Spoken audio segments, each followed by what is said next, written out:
First Telugu person దొరికింది నాకు. Don't run come here. Hello you January intake is complete finish అయిపోయిందా మీది?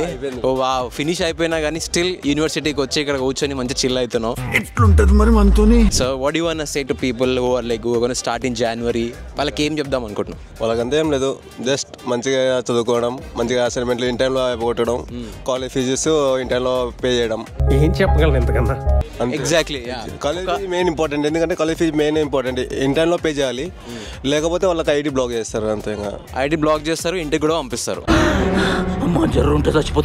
మళ్ళీ అక్కడికి పోయి మనం క్యాష్ వేసుకొని మళ్ళీ అన్ని కథలు పడి మళ్ళీ ఇక్కడికి రావాలి. ఆల్రెడీ మా ఫ్రెండ్కి జరిగింది అది, మళ్ళీ పోయి మళ్ళీ వచ్చాడు కూడా మా ఫ్రెండ్. అది if you are UK student like coming here and studying here, fee correct టైంకి కడితే అన్నీ మంచిగా ఉంటుంది. లేదంటే మళ్ళీ ఇంటికి పోయి మళ్ళీ ఒక 2-3 లక్షలు మనకి బొక్క. ఏం ఈ పనుల్లో కనిపించలేదు, పైగా ఫిజికల్ గానీ మెంటల్ గానీ స్ట్రెయిన్. కరెక్ట్. ఒక 3 months టైం కూడా వేస్ట్. కాలేజ్ ఫీజు ఇక్కడికి వచ్చి సంపాదించుకుందాము, కాలేజ్ ఫీజు పే చేసుకుందాము అట్లా ఉద్దేశం అయితే రావద్దండి. ఎగ్జాక్ట్లీ, చాలా మంది అట్లా అనుకుంటారు, but so difficult. Okay brother, thank you so much. All the best for your job.